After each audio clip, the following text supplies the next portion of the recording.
Anouk, welcome to the Book Nook, and today it is time to pick our February TBR. For today's iteration of the TBR video, I decided to do something fun. I got here some dice and we picked the number correlated to the books up here. Now, I have no idea what these books are anymore. I cannot remember for the life of me what I'd done yesterday. This is going to be a fun one, and these dice go from 1 to 5, and then there is a question mark on the number 6. If we get a question mark, I will pick any book that goes above the number. So we will see when we get there. So without any further ado, let's get into picking our first book. So I have a 2, a 2, and a 1, which correlates to number 5, which is this book right here. Let's unpack it together. Alrighty, so book number 5, A River Enchanted, by Rebecca Ross. Enchantments run deep on the magical island of Cadence. Their gossip is carried by the wind. Blade shawls can be used as strong as armor, and the smallest cut of a knife instills fathomless fear. The land's capricious spirits find mirth in the lives of its inhabitants, but that mischief turns malevolent as the girls begin to go missing. Adira, heiress of the East, knows there is only one bard capable of drawing the spirits forth by song, her childhood enemy Jack Tamerlane. As Jack and Adira reluctantly work together, it becomes apparent the trouble with the spirits is far more sinister, and older, darker secrets lurks, threatening to undo them all. That sounds really lovely. This book has been on my shelf for quite a while, so I'm very excited to finally get to it. Alrighty, roll number 2. 5, 5, and 1, which is book number 11. Let's see what's behind this paper. Oh, Lessons in Chemistry.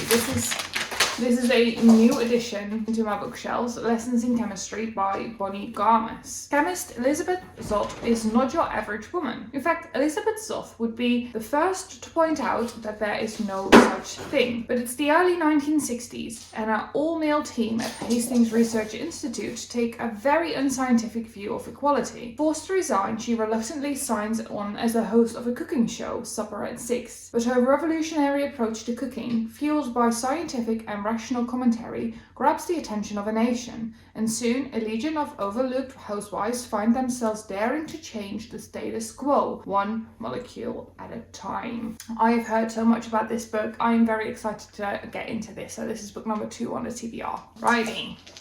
Third. 112. Book number 4. I ran out of paper here. Let's see what this book is.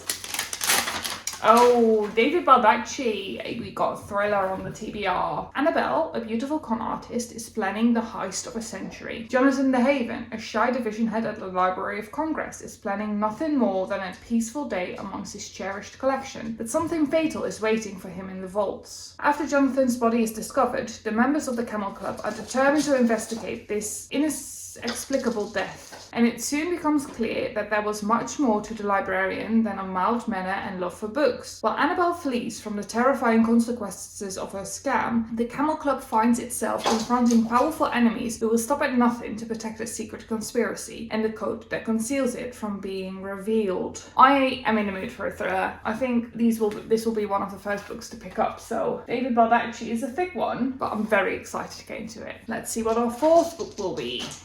3 question marks. I don't know how I did that. 4 question mark. I just thought I'd get maybe 1 question mark and I would pick a number like above. Now we can just pick any. I think I'm gonna pick 16 because that's a number that I can't roll since there's only 3 5s. So let's pick 16. Oh, this book has been on my TBR before.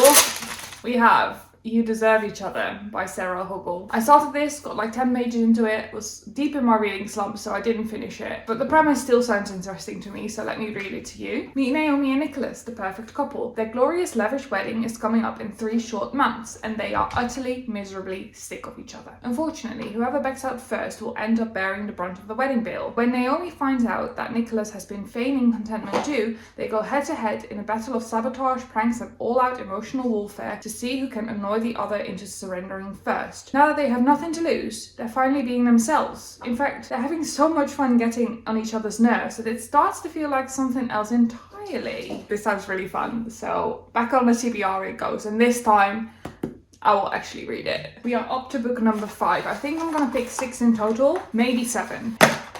3, 2, 1. Number 6. Not as thick, but it's a heavy book. Oh, I'm so excited about this book. We have Hellbent. Ninth House, not Hellbent. Hellbent is the second book after this.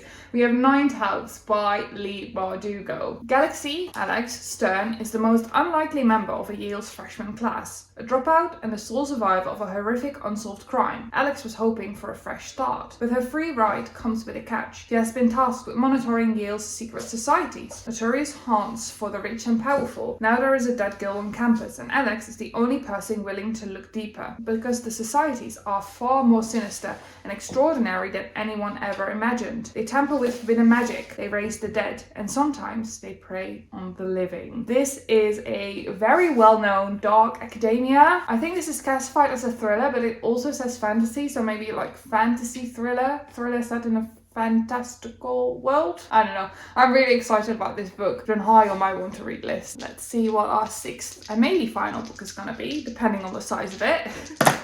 553. We've got book number 13. Okay, that's not a big book.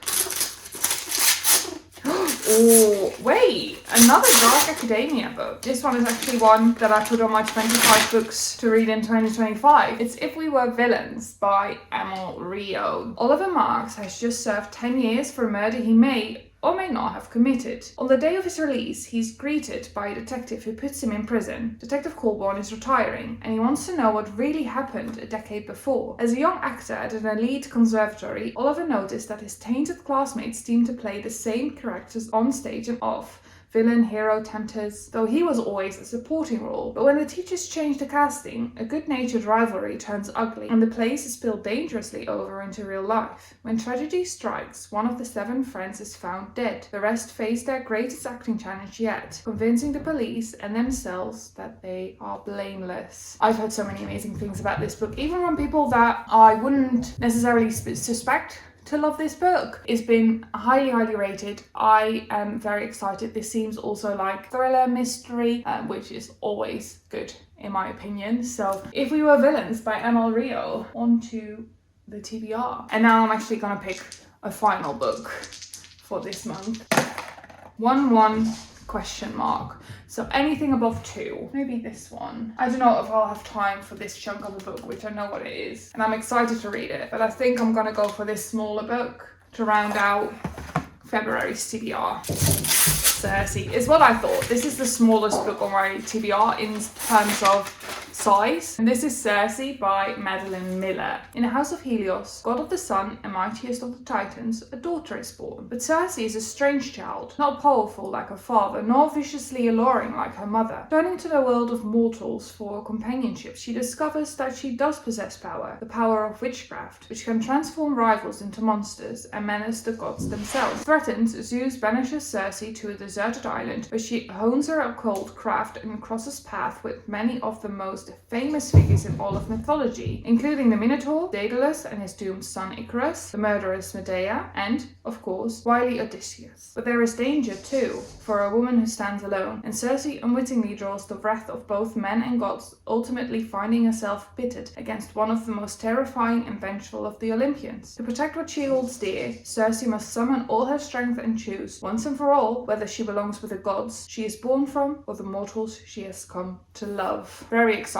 I hope this book redeems my Greek mythology reading experience after Ariadne. So Cersei by Madeline Miller is the last book that I'm gonna add on my February TBR. And there we have it, my February TBR. We've got A River Enchanted by Rebecca Ross, Lessons in Chemistry by Bonnie Garnes, Ninth House by Leigh Bardugo, If We Were Villains by Emil Rio, You Deserve Each Other by Sarah Huggel, The Collectors by David Baldacci, and Cersei by Madeline Miller. I am very excited by this TBR.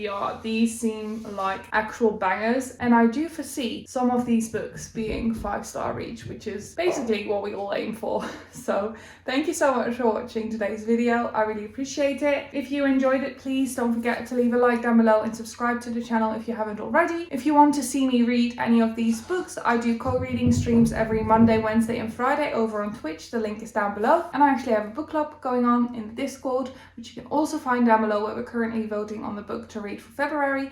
By the time this video comes out, we will have already picked the book that we choose. Is I have no idea, but this one. Again, thank you for watching, and I will see you again in another video. Bye bye!